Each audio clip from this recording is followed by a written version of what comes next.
So before they dropped me off at the hotel, I forgot to mention this because I just remembered it. Sheriff Sergeant said, if you ever need me for anything, we're in this together. He gave me his card.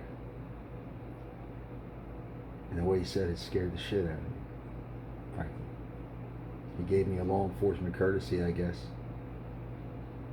He didn't do anything wrong. He just said, don't worry.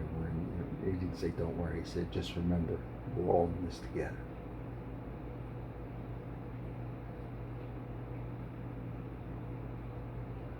I was like, fuck. I'm sitting in this fucking room and I'm like, oh, fuck. Now I'm thinking about this sheriff. I'm thinking about my father and my mother coming to pick me up. And I'm thinking all kinds. My fucking head's all fucking big now. I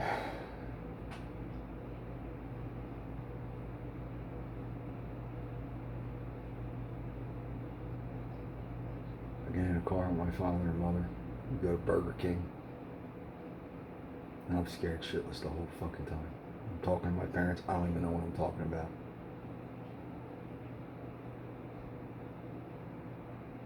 Don't even know what I'm talking about. Trying to explain to him what I thought happened. Saying, Danny freaked out on me. I shouldn't say his name. No, it's his name. He freaked out on me.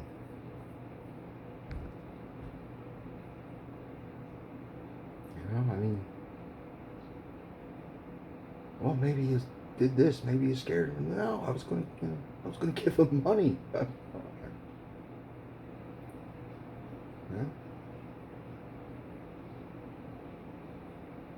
I didn't know why. I guess would my presence just create that kind of trigger? Just being there, just walking, and I genuinely cared about his well-being. Just my presence was upsetting to him, that upsetting, and my father considered that at me, and I was like, just my presence. Why would he invite me to come down to see him if my presence was that? It wasn't like he didn't know who I was or I hadn't seen him in a while. I hadn't seen him in maybe 10 months or something. It wasn't like he didn't know, who I was or something.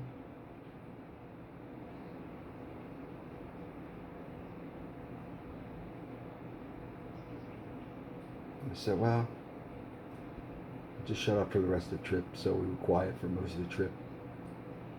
And my dad's listening to the radio, listens to this fucking Pavarotti and whatever stuff he listens to, opera. And it's alright. It's relaxing. It's not, I never hated that stuff. It was never my cup of tea, but it's pretty good. Opera, Italian opera. I really have to fix this screensaver. So anyway, we get back to New Jersey, and I couldn't go back to my condo alone. They wouldn't let me stay in my condo alone, so I had to go back to their house. And he said, there's a message for you. My really good friend, my workout partner at the jail, was on the phone. Joe, everybody's talking about it. What happened to you? Are you okay? Because they called the jail. Because, they called the people, my supervisors, said, we have this guy, he's having this problem. And word, how the rumor mill works, right?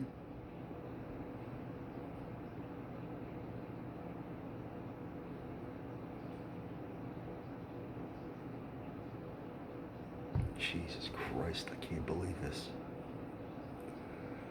So I tell him, yeah, it's okay. I'm going to work it out. I guess I'm going to take a little time off or whatever and get my stress situation worked out, and we'll.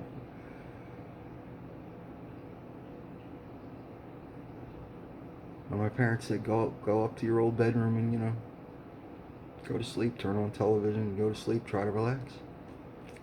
The house was quiet. Unusual for my house. The house was quiet. I watched TV, and the TV started to look surreal to me. Television commercials. It was almost like the television was talking to me, and I started saying to myself, oh my God, I'm turning into a fucking schizo. That's what's going on right now. I'm schizzing the fuck out. Television is sending me personal messages now. I'm turning into a fucking schizophrenic. television sending me personal messages. And now I'm ruined. I fell asleep in a trance. I didn't fall asleep like I normally would, like a regular person. Now it's time to go to bed. I fell asleep like I was hypnotized. Fell asleep. I woke up the next day, and my parents took me to the hospital I was born in and checked me in to the psych ward. It was now confirmed, and now I'm a danger to society. Now I'm a psychotic lunatic who's a danger to society. Honor roll student, all-state athlete, corrections officer one day, danger to society the next. Ready to be an instructor in the correctional academy. And here are some of the nurses who I used to take inmates to the hospital, and now I'm seeing some of these people that I used to work with, that I well, not used to at the time. I mean, I did work with them. I used to take guys to the hospital all the time, Cherry Hill Hospital, all these other places, you know. I took them to the hospital all the time, and now I see these people. Now it's me who's behind a locked door. It's me who's in a hospital smock.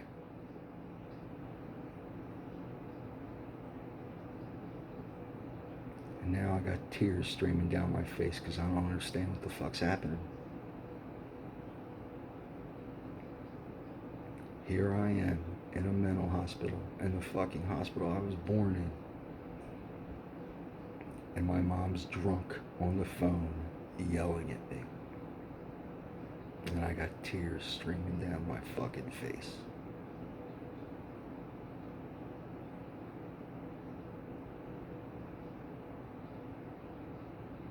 Blaming me for this and that.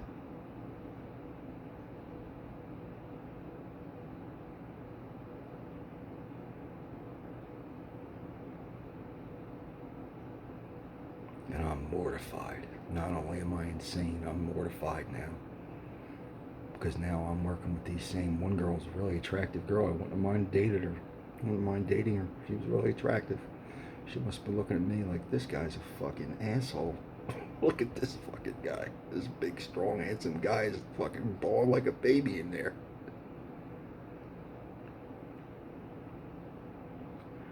I spent 2 weeks in there. Somebody attacked me in there. I must have triggered some guy somehow. He tried to pick up a bench and smash my head in with it. I knocked the bench down. And I actually performed a corrections officer duty on the guy while I was on medication. I didn't beat him back. I didn't punch back. He was going to smash me in the head with this stool, this wooden table, this thing. And all I did was just push the table out of his hand and I just held him to the floor till the hospital staff would come and get him. I did exactly what I would have done as a corrections officer.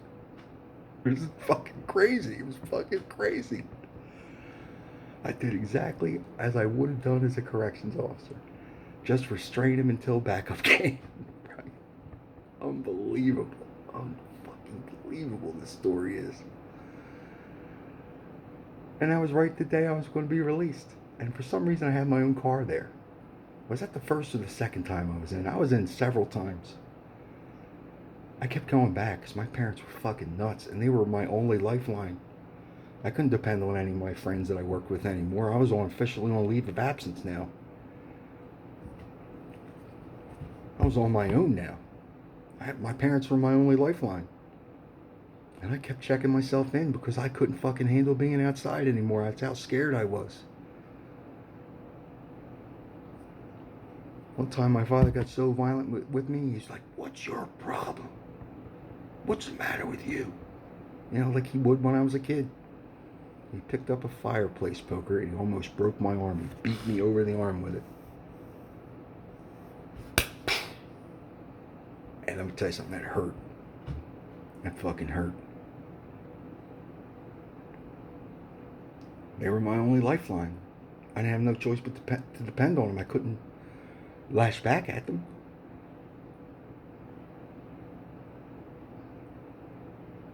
So I left the house, and they were screaming at me. Let me tell you something. When drunks get going on you, it's a fucking nightmare. It is a fucking nightmare. So not only are your brains are fried, you got fucking two drunks screaming their ass off at you.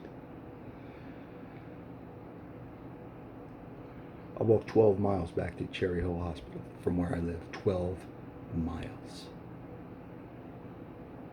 It took me hours. I walked like a zombie, like The Walking Dead, back from that house to the Cherry Hill Hospital, check myself in. Told him, I fell.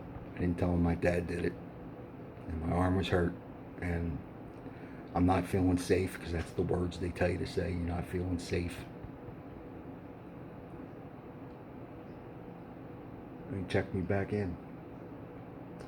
Mom came by drunk again, dropped me off some cigarettes or something, dropped me off something, left a few times. Totally disingenuous. She didn't care about my mental health or my mental state. She was a fucking whack job herself. So I got out again, and it was another repeating cycle, except my insurance had run out. So I had to go to the county mental hospital. So now I'm in the county mental hospital with people I used to guard. Not only nurses I used to work with, people I used to guard. People I used to guard are in this fucking mental hospital. And there's an interesting story to this. So hang in there. There's an interesting story. I was in the county mental hospital a few times. And I had people talking to me who shouldn't have been talking to me the way they were. Hey, this guy such and such who works with you at the jail says hello. Is there something he can do for you? He's not supposed to say those type of things to me. That's, it's against, but, what the fuck am I going to do? Maybe that guy was a little concerned, but I don't know. Grandfather called when I was in the county. He said, because I had told him, because I had visited him, and I told him I was going through some stress in my life, and I said, you know what? My view of him at the time was he was just this sort of mean, cantankerous, but he always kept everything in order. There was always peace in his house. He always had everything ordered in his house. And that's what I was attracted to, as a sort of a father figure, as opposed to my father was a fucking lunatic, right? I told him, I said, look, I hope I can be a man like you one day. And he probably remembered that I said it. But that's what I meant, not... I didn't know what he was when I said it either. I didn't know what he was when I said it either. So here I am again in the county mental hospital, and I get a call from the front desk. Now, this man never talks to me. I mean, don't call him, we'll call you. And all of a sudden, out of the blue, I get a call from this man, and I'm in the depths, the throes of insanity. I don't understand shit. I'm getting beat on, yelled at, screamed at. I don't understand what the hell's going on. I got fucking music coming out of speakers. I have all kinds of triggers coming around me. I'm fucking walking around the mental hospital on lithium, all kinds of fucked up shit. I got fucking Thorazine and drool coming out of my mouth.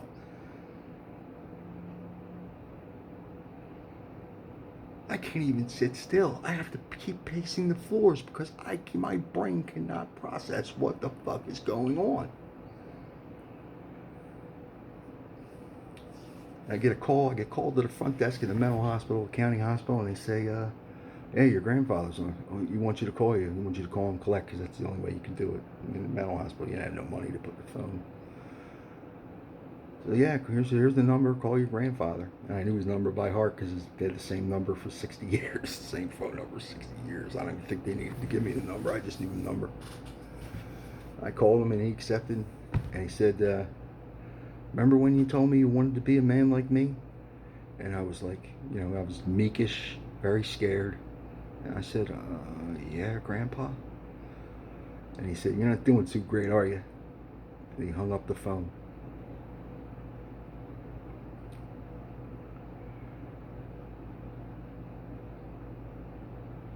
And I really lost it. I really, really fucking lost it.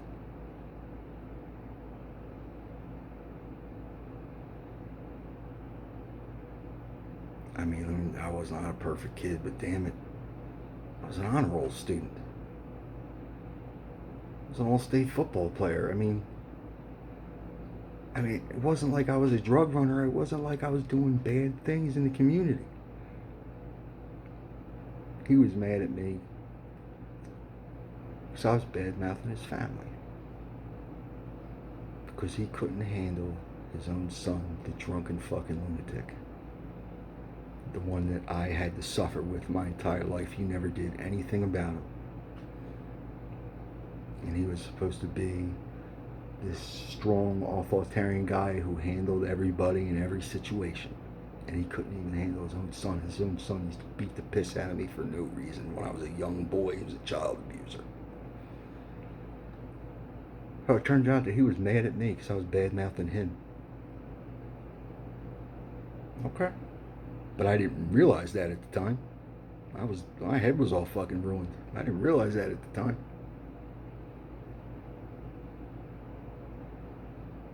So what did I do? I resolved I'm going to be like Pop Pop. And somehow, some way, I did pull it together again. I went to a psych doctor after 11 months and several hospitalizations. I went to a psych doctor, not in New Jersey, in Pennsylvania, where the warden at my correctional facility had big-time political connections. And all of a sudden, this psychotic lunatic, this danger to society, who had a major mental breakdown, is allowed to go back to work.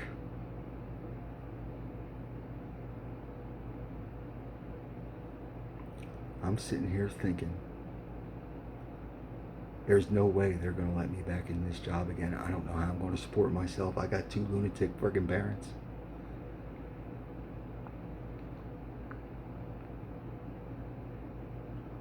You don't have much of a choice now, do you? You got to go back to work, son. I talked to a close friend that I worked out with. He said, you better not come back. It's not good that you come back. I said, John, how the hell am I going to eat? What the fuck am I going to do? I can't live with these people. I have to come back.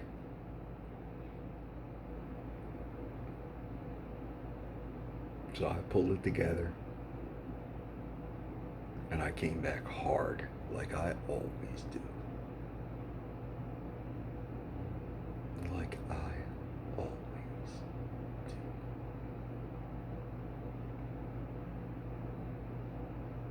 Started working out again. I gained some weight.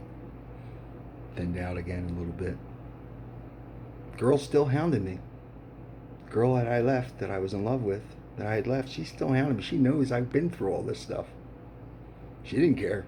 She was just kept trying to come over and fuck.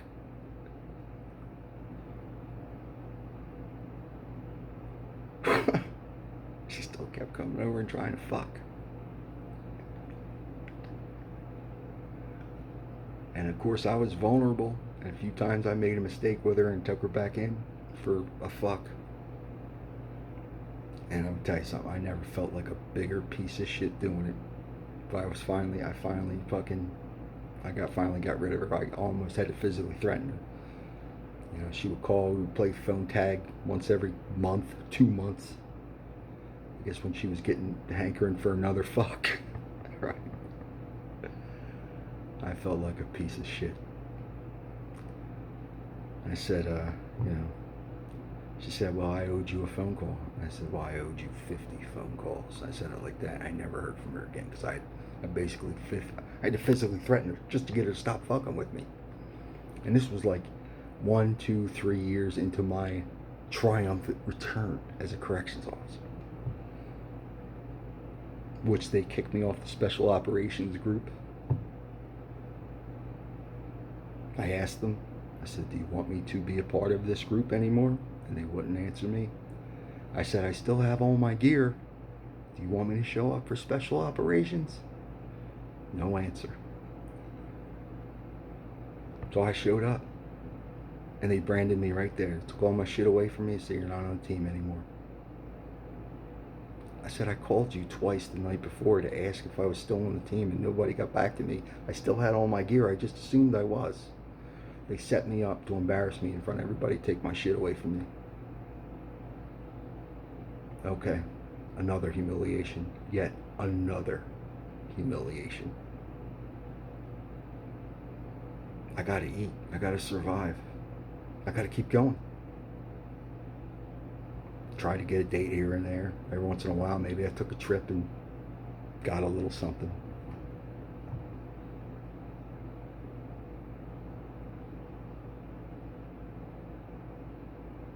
But I'm working it, man. I'm working my ass off in this place. Bending over backwards for everybody. And now I got my peers looking at me. Well, he's not dating, so he must be gay. I got that from my family sometimes. What are you, gay? How come you're not dating him? Well, I think I had a bit of a difficult time the last few years. Maybe dating is not the thing I should be doing. They didn't care. They would still break my balls about being gay. They're fucking gay. What are you talking about?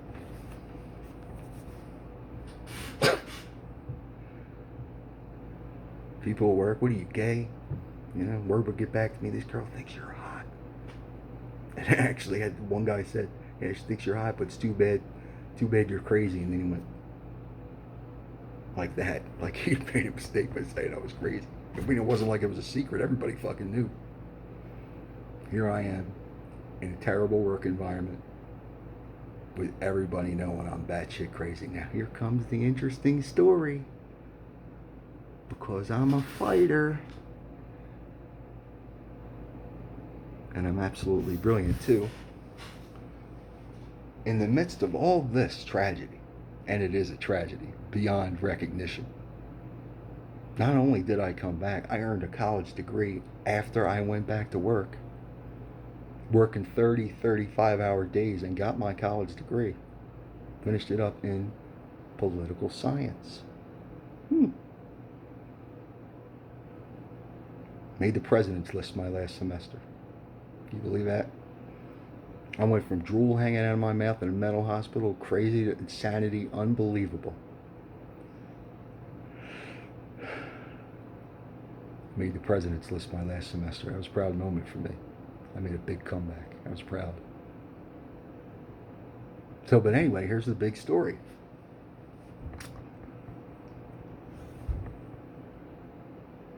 I was on forced overtime. And when you're on forced overtime, they give you cake posts, you know. So I got a cake post. I got a wreck that day. And I never told anyone this at all. Nobody. Not even to brag to somebody. Because I don't even know it's something you brag about. Part of the job is you go in and you have to inspect the rec area to make sure everything's kosher before you bring inmates into the rec environment. So that's what I did. Or no, I hadn't done it. Or I did do it. I don't know. I think I'd done it, but I missed something, obviously. So anyway, I brought the first group of inmates from it, and these were a light group of inmates. These were a low classification. I mean, we had many different classifications of inmates. There were some people with lesser charges, and then there were people with bad charges. A lot of them. So, but this was a low classification. And now you have to remember, as I'm working for these years in this correctional facility, people are recognizing me as someone who's in the mental hospital with someone. Right? It's fucking crazy. Doctors, nurses and shit, they know who I am. They saw me bawl like a baby in the mental hospital because I didn't know what the fuck was going on. They saw me. I have to work with these people every day.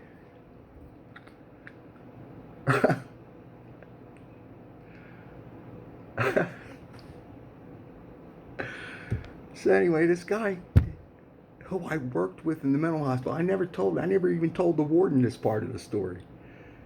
This guy that I had played spades with in the mental hospital, I was playing spades with this guy like 2 or 3 years before that. Called me over. He said, "Come here, CO, come here." I said, "What's going on, man?" And he said, look under the tarp there, because there was like a tarp on the floor, for like a basketball or volleyball area. There was like a hardball court, and then there was a tarp on the floor, and underneath the tarp, there's this big pizza fence there. And I said, oh shit. And then he started saying, look, see here and here. And I'm like, oh my fucking God. And then he pointed over at the wall. And he said, look at that. And there are footprints on the fucking wall.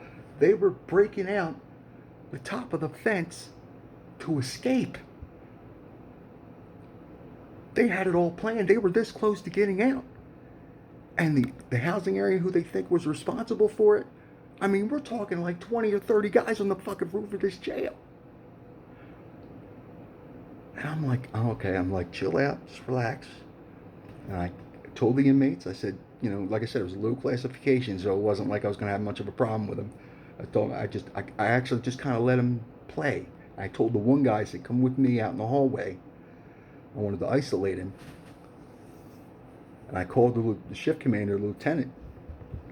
He came up and he was like, oh my friggin' God. He was, The shift commander came up and,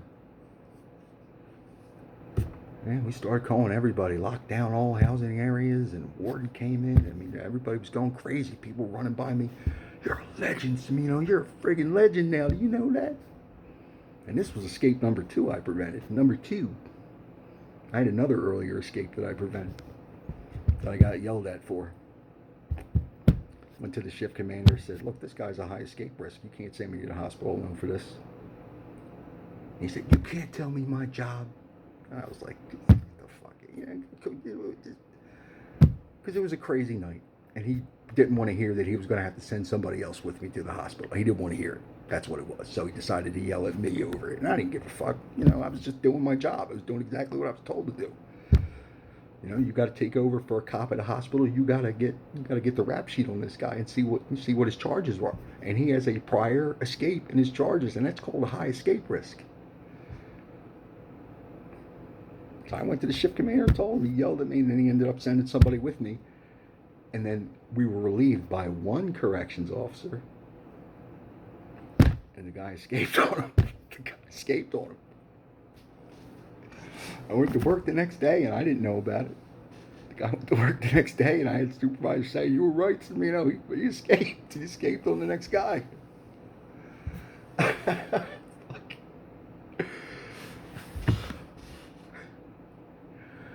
Boy, I pulled shit after shit out of my ass. Let me tell you something. I pulled some crazy stuff.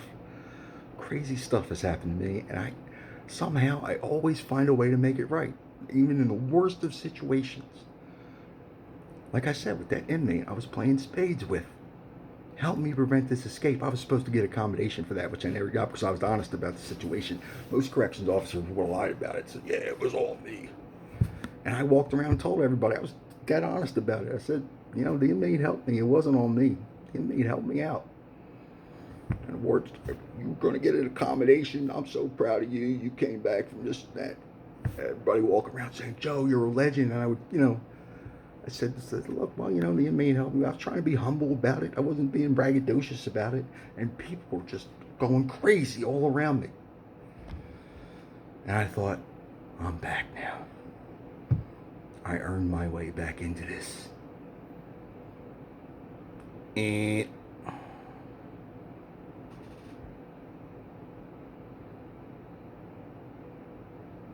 Mm-mm. Mm-mm. It was intimated to me, especially when I had finally graduated college after 12 years. It was intimated to me that they would like me to resign.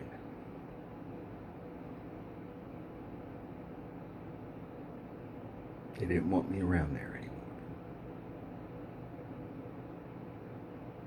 After literally blood, sweat, and tears, I was being told by several people, including my grandfather, it's time for you to move on. And I didn't have a plan because I was still wrecked in the head about the whole thing. I was trying to make a comeback and get back some self-respect. fulfill my duties, you know. And I thought I was doing that. But now the people around me were taking it like, what are you trying to get promotion? What are you, a super cop or something? And not a single person thought to themselves, maybe this guy's ashamed of himself and is trying to work hard to get back into good graces. Not a single one of them thought that. Can you believe that? Your peers? Guys who you've bumped asses with, blood, sweat, and tears and all that stuff. Can you believe that? To be continued.